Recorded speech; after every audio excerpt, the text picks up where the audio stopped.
topic is Hubble Space Telescope, and we are Group E from SPHB6. Here's our content, and let's talk about the introduction. Galileo invented the earliest scope used in astronomy in 1609 by improving the earliest telescope.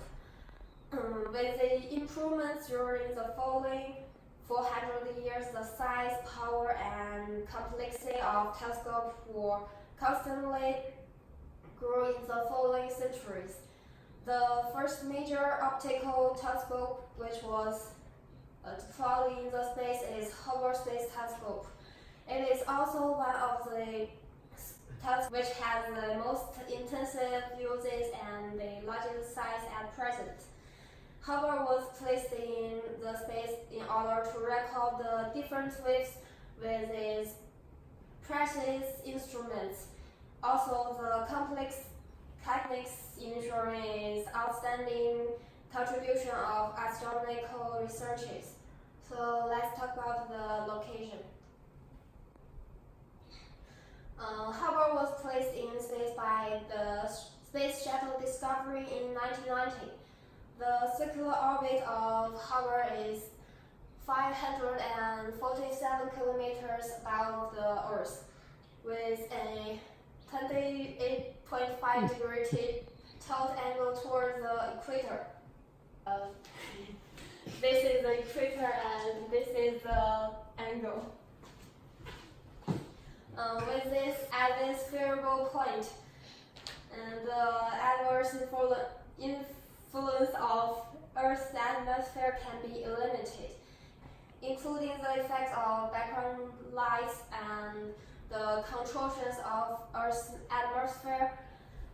This advantage allows Hubble to record images of visible light and invisible light precisely, thus take high-resolution images. In addition, Hubble orbits the Earth with a speed which achieves about 27,300 kilometers per hour. It takes 95 minutes for a whole. Hi everyone, I'm Rex, and I'm going to introduce the OTA, which stands for the Optical Telescope Assembly, and 6,000 instruments on Hubble. First, let's talk about the OTA. You can see the OTA is formed by the primary mirror and the secondary mirror.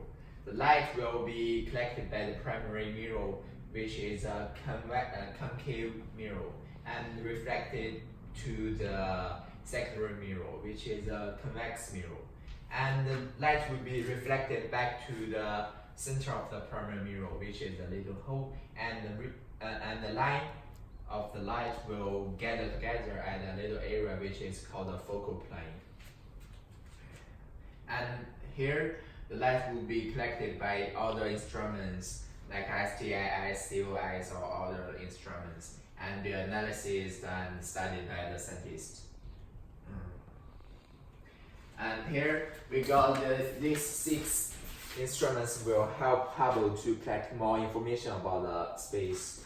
And these 2, the communication antennas, will send and collect information from or to the control center on the Earth. And the solar panel and the spot systems will make sure the Hubble could fly and walk longer.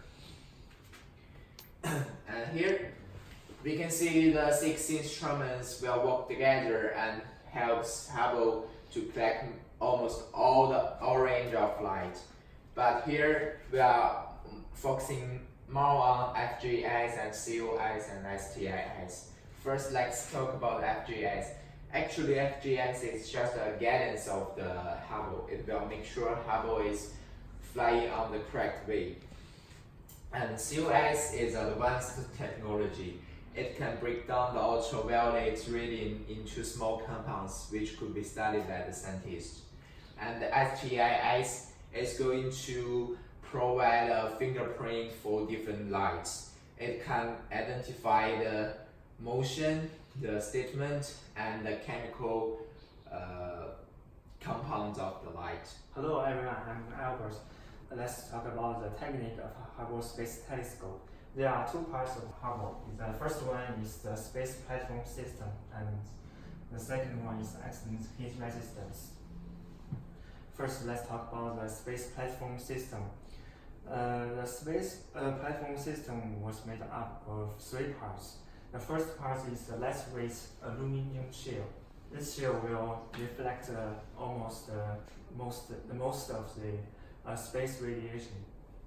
And the second shell is made up with multiple layers of insulation materials. This shell of insulation will stabilize the temperature inside the telescope. Inside the telescope, the graphite epoxy frame holds all instruments together, work regularly and in their positions. So, because of the Hubble Space Telescope has lots of shell, it has a very excellent heat resistance. Next, let's talk about the contributions of Hubble. There are three main contributions of Hubble. The first one is that Hubble figured out the age of the universe, about 13.7 billion years old. And the next contribution is that the Hubble found the two new moons of Pluto. The first one is Styx, founded in 2012, and the next one is named Nix, founded by 2005. The third contribution is that a number of planets in the deeper universe was founded by Hubble. For example, the Physic B. Let's show in these pictures. So, in conclusion, since the Hubble Space Telescope was launched in 1990s, it has become the most influential telescope in the world. And Hubble Space Telescope was located outside of the Earth, so it can absorb the invisible light, infrared and ultraviolet. At the same time, the Hubble Space Telescope exposure to the space radiation. Therefore, the Hubble must equip the space platform system to protect itself from the damage of space radiation.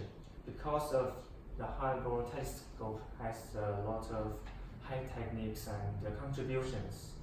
So that makes the Hubble telescope the most famous telescope in the world. And this is our reference for our PowerPoint. Thank you for listening.